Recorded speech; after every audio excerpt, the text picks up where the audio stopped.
I love Moiraine. I have always and will always love her.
They call me insane.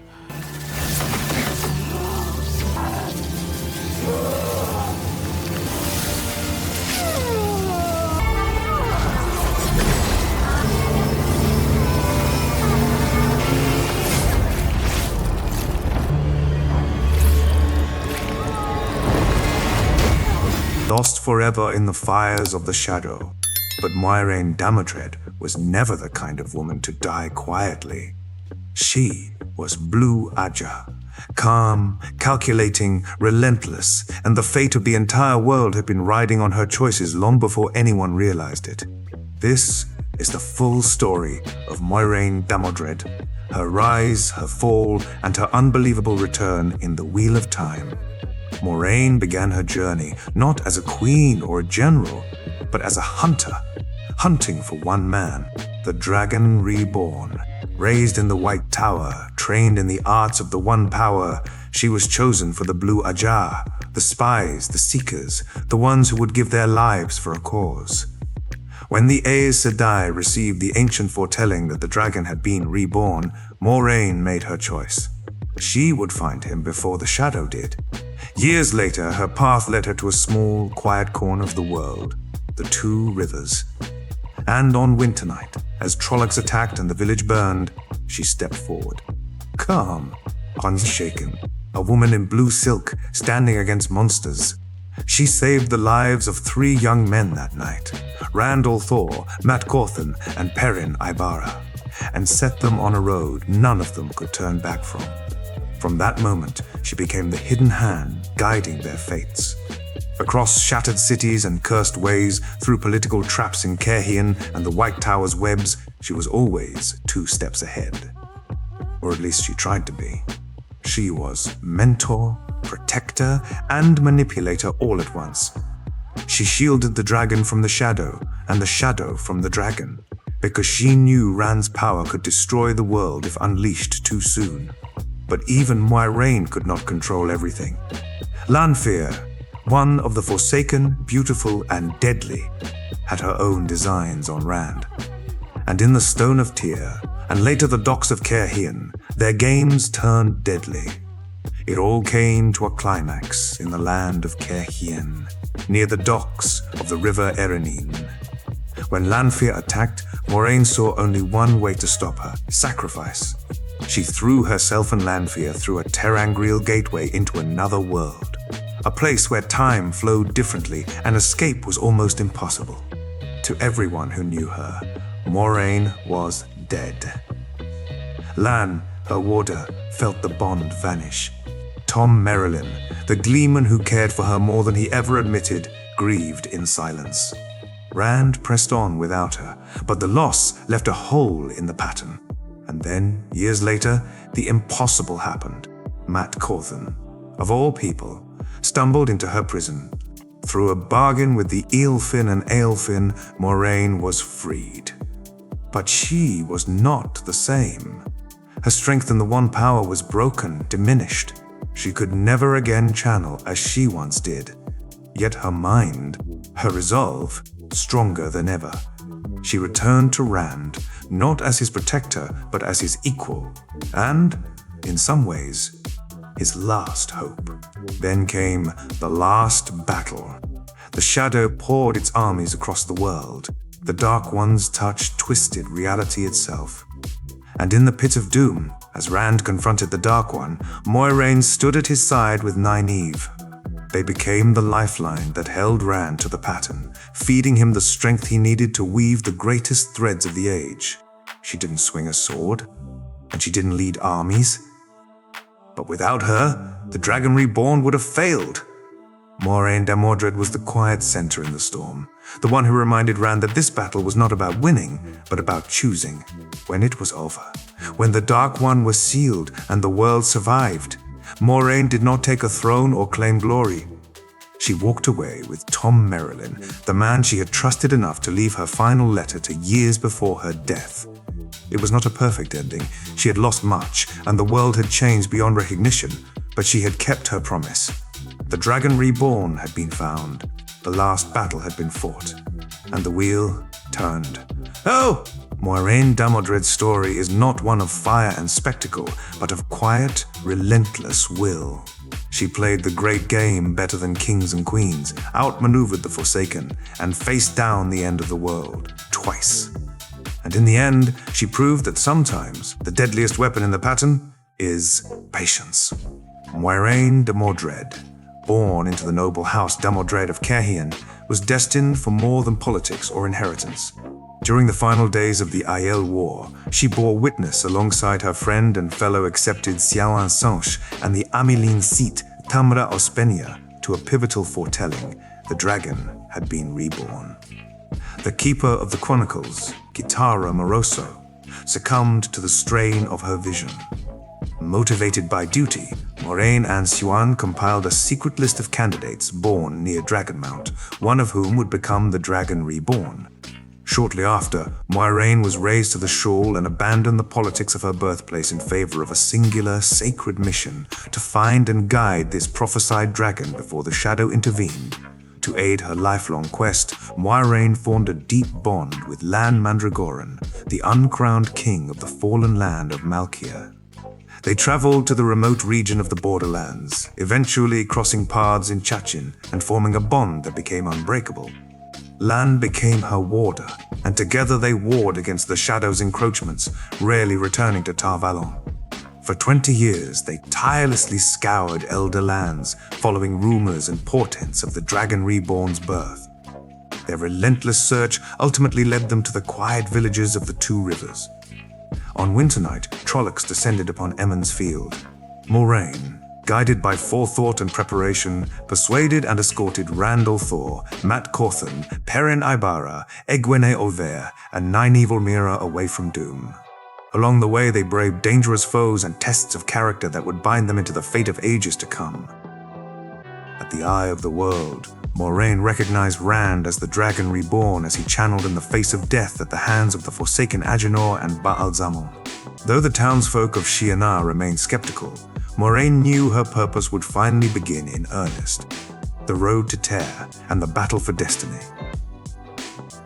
In the third book, The Dragon Reborn, Rand sought solitude to shield his friends from danger, setting off toward the Stone of Tear.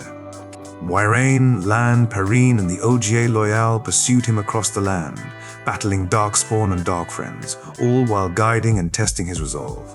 Simultaneously, in Tar Valon, Mat Cawthon was healed of the dagger's corruption by Aes Sedai and regained his wit and strength.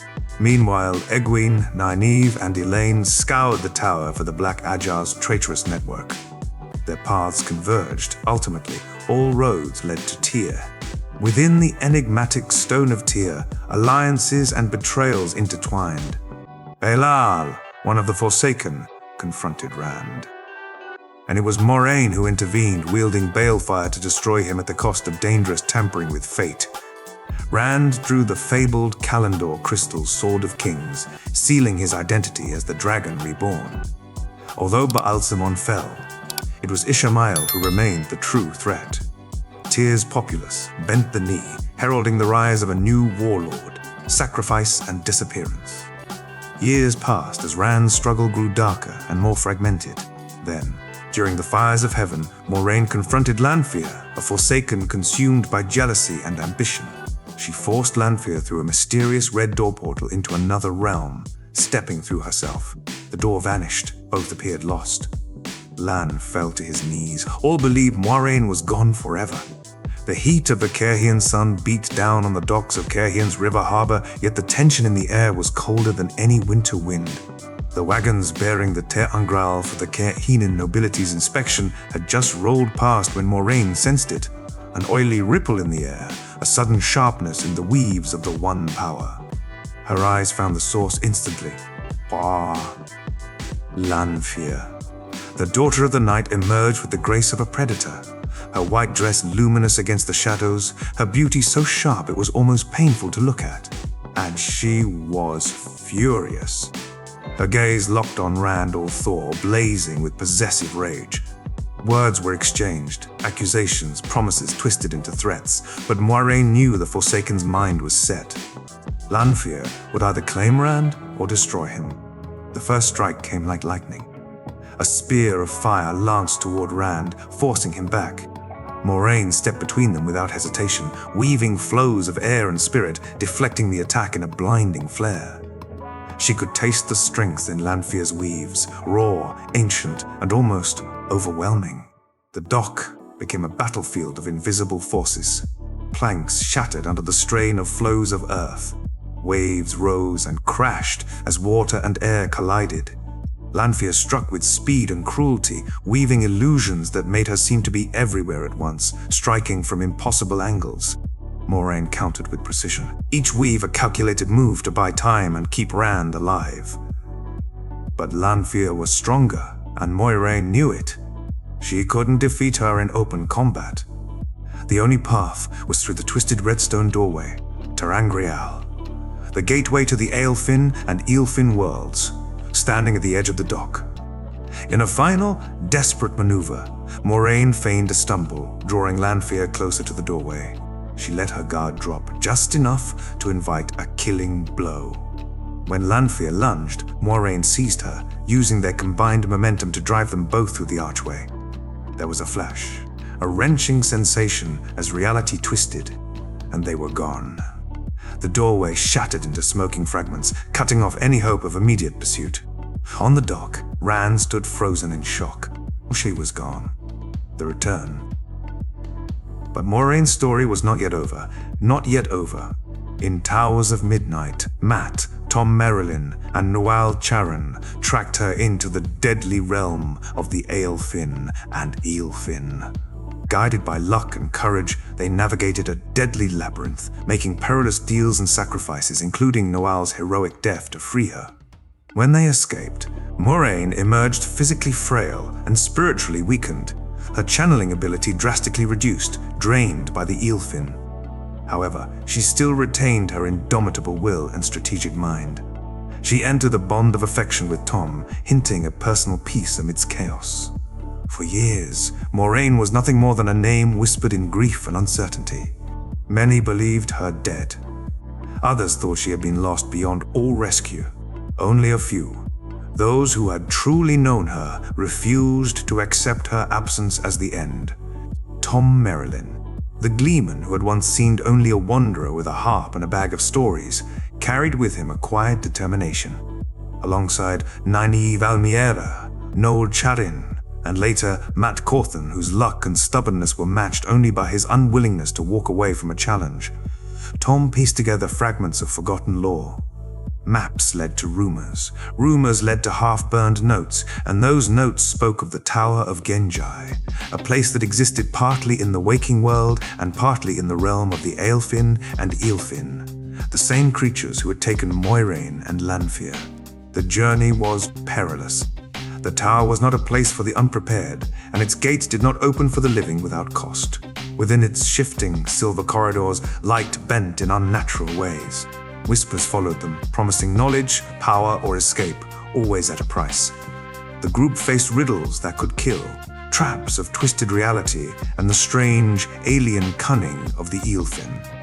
When they finally found her, Moiraine was pale and thin, her once commanding presence diminished but unbroken. She had been drained, both of her strength in the one power and of much of her vitality, by the endless bargains and games of the creatures who held her. And yet, when her eyes met Tom's, the spark was still there, the same unwavering purpose. The rescue was chaotic. Weaves clashed, and the tower itself seemed to resist their escape, its walls warping to block their path.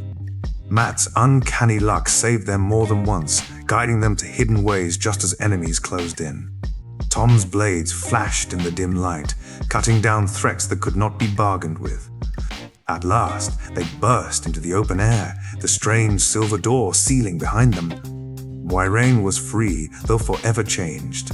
Her strength in the power was greatly reduced, yet her resolve was sharper than ever. She had looked into the darkness and returned, not as the same woman, but as someone tempered by the fire of sacrifice. The last battle. Finally, in a memory of light, the last battle, Tarmon Gaidon drew all forces to war on multiple fronts. Armies clashed in Caemlyn, Tarwin's Gap, Kandor, and Sheol Ghul. Moiraine assumed a critical role, not on the battlefield, but at the negotiation table. On the fields of Merilaw, she persuaded Egwene and other leaders to accept the dragon's peace. With her authority and calm reasoning, she laid the political foundation that prevented further bloodshed and united desperate factions around Rand. Every moment of her life, every sacrifice, hidden plan, and moment of courage bore fruit in that decisive hour. By the time of the last battle. Tarmon Gaidon. Moiraine is no longer the most powerful channeler on the battlefield. The eelfin had taken much from her, and she can channel only a fraction of what she once could. Yet she knows power is not always about raw strength. It is about knowledge, timing, and the will to do what must be done. Her most critical role comes at Sheol Ghul, where Randall Thor faces the Dark One in the ultimate confrontation.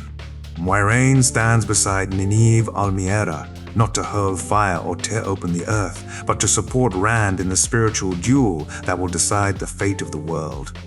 They act as his anchors, helping him weave the Sa'angreal Calendar into a trap, one that turns its vulnerabilities into a weapon. When the moment comes, Moiraine's calm, steady presence is what allows Rand to execute his plan.